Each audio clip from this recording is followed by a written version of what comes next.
Alright, hey guys, I just found out that I'm allergic to my deodorant. And today is the third installment of my Christmas movie review series. Today I'm gonna be reviewing A Christmas Story. But first, let's get started. So as you know, I grade out of 17 ducks. I grade the acting, the editing, the cinematography, the music, the special effects, and the story, of course, always the story. As you know, spoilers. Please know that these have so many spoilers. Just know that, because if you go into this not knowing that, you're out of luck. Granted, this is an older movie. Most people have seen it.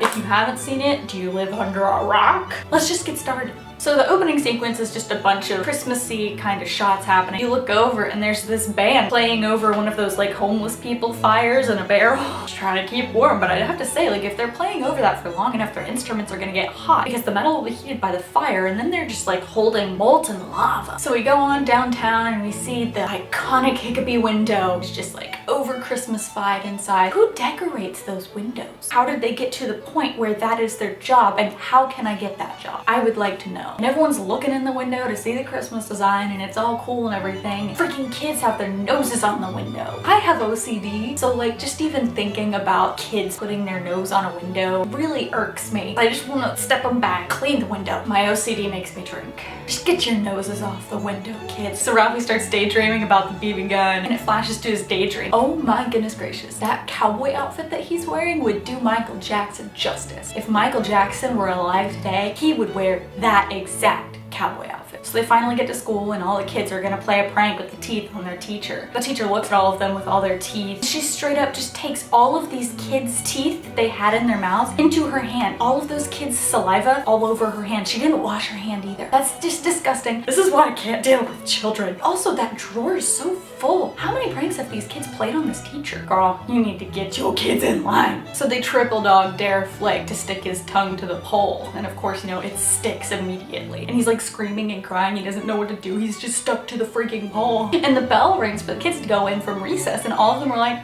the bell rang.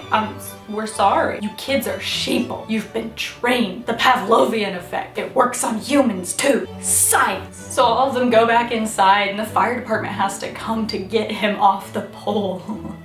And when he comes back in with the teacher, and she's like, now Flick has decided he's not going to say who did this. Did he decide he wasn't going to say who did it, or can he just not speak? So school's over and they start walking home, and they walk home, and all of a sudden behind the fence you just hear this wonderful maniacal laugh, and it's Scott Farkus. His laugh is just so funny, and he keeps laughing and no one's saying anything. If you take the narration out, it would be a hysterical scene, just a kid staring and laughing, and these kids staring back and looking absolutely horrified. They keep walking back that same direction. There's gotta be another way for them to walk. It may be out of their way, it may take just a little bit longer, but there's gotta be another way for them to walk home. There has to be. I don't see why there wouldn't be. That's how roads work. If you look at the front door of their house, there is a horseshoe just like in the up position, the good luck position this way, nailed to their front door. I think their dad might be superstitious. He probably put that on there so it would help him win. So they're at dinner again, and of course you look over, and what's Randy doing? Playing with his food. The artist is at work. He's taken some mashed potatoes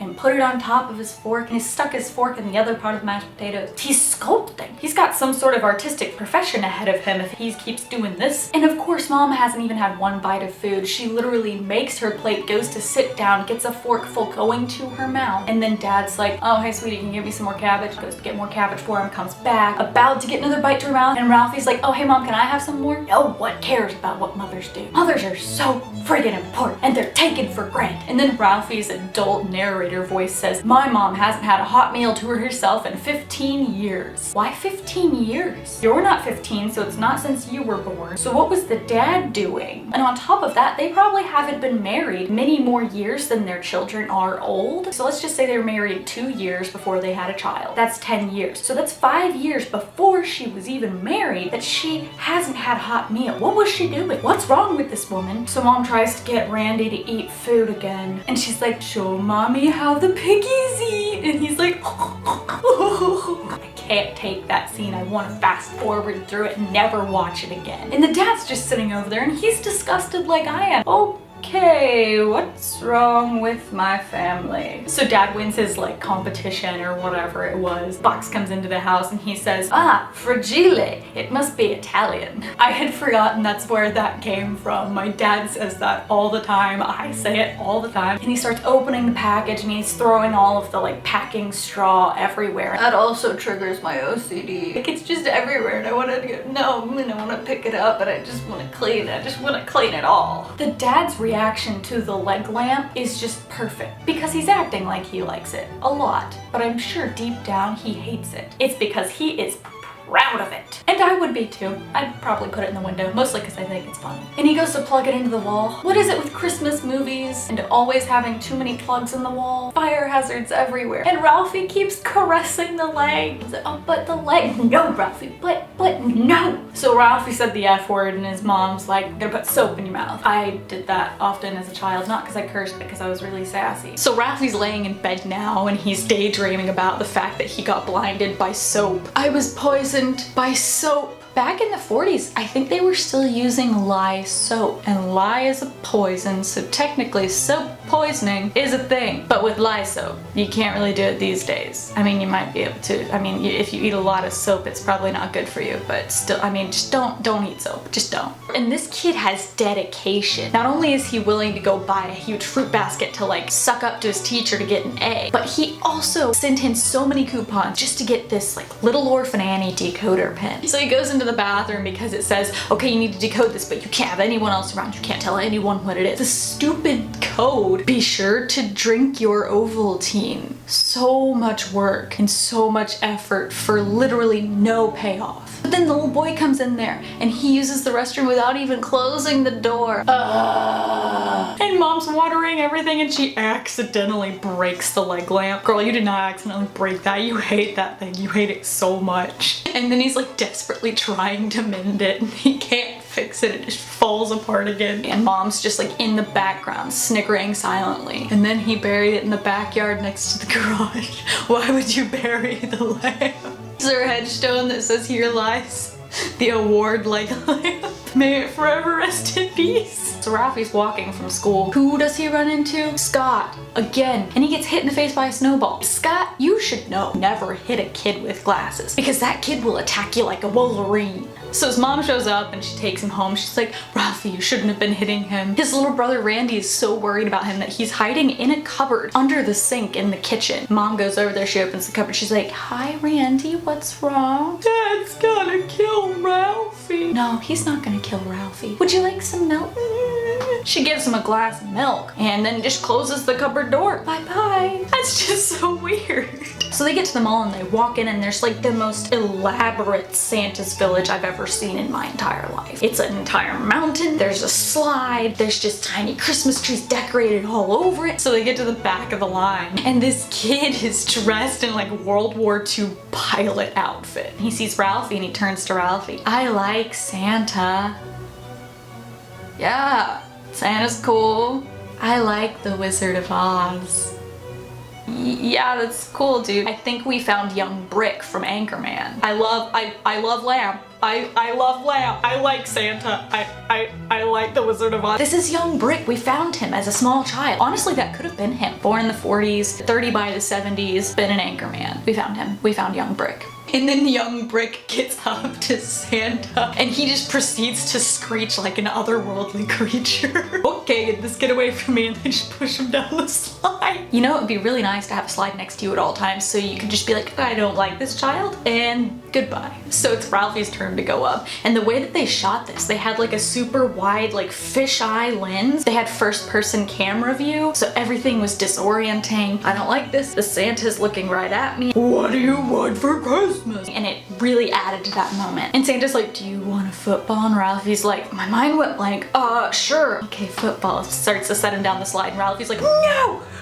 I meant I want a Red Ryder BB gun. You'll shoot your eye out, and literally uses his foot and kicks him down the slide. So it's Christmas Day and they've been opening all their presents, and first off, that is like a very realistic present opening scene. Just like leave the huge mess and we'll clean it up later. It's Christmas, we don't have to clean yet. Freaking dad got him the Red Ryder BB gun, like way to go dad. And then he goes outside and he literally almost shoots his eye out. Kid, you were shooting at a metal plate. It's gonna bounce right back. You just shoot at something that's not metal. And then the Bumpus's dogs, all of them somehow get in. Like, did mom not close the back door all the way when she let Ralphie in? And they ruined Christmas dinner. That leads them to go to the Chinese restaurant where the waiters sing horrible carols. Beautiful. If carolers came to my door and they sang like those waiters did, I would be so happy. And then to top it all off, how happy he is that he got his Red Ryder BB gun. He's literally sleeping with it. He is cradling it. I just really hope that it's not loaded, because he then could actually shoot himself in the face while he's sleeping. It's a BB gun, so all it can do is really give you a pretty bad bruise. Unless you shoot yourself directly in the eye, but I mean, when's that ever gonna happen? So that's the end of my notes. Now for the actual review. For the acting, I'm gonna have to give 17 ducks, because the kid actors were really, really good. It was all comical. The mom and dad were really good. All of the acting, it was just very, very well done. For the editing, I'm gonna have to give a 16. I didn't notice it a whole lot, but there were also a lot of times. It was just a perfect edit. It was just beautiful and I loved it, and I just wanted to hug it. For the cinematography, I'm gonna have to give a 15. It was way above average. Not the best. There were a couple lighting issues every once in a while, so I had to take some points off there. The music, I'm gonna have to give a 12. It can't go too high because all of it was just Christmas music basically, but it was very well done. For the special effects, I'm gonna have to give a 14. They were all pretty practical. A lot of it was actually just from the fantasies that Ralphie had. And for the overall story, I mean, it's a classic. It's a Christmas story. It's one of the most iconic. I give it 17 ducks. You just can't give it any less. You just can't. So totaling all that up, this movie gets a 91 out of 102. A Christmas Story, you're my first A review. So I'm gonna sum this whole movie up with, fragile. It must be Italian. And that's the end of this review. I hope you guys liked the video. If you liked the video, click the like button. If you didn't like the video, click the like button anyways, because it makes me feel good and it makes Christmas feel good. I have one more Christmas installment. It's going to be A Muppet Christmas Carol, my all-time favorite, so we know where that's going. Let me know in the comments below if you guys have any ideas of what other movies I should be reviewing after this Christmas series, and we'll just go from there. Thank you guys so much for watching. Don't forget to subscribe and have a good life today. Hello. And now there's a helicopter. Helicopter. Oh my lord. I've had a bobby pin on my dress this whole time.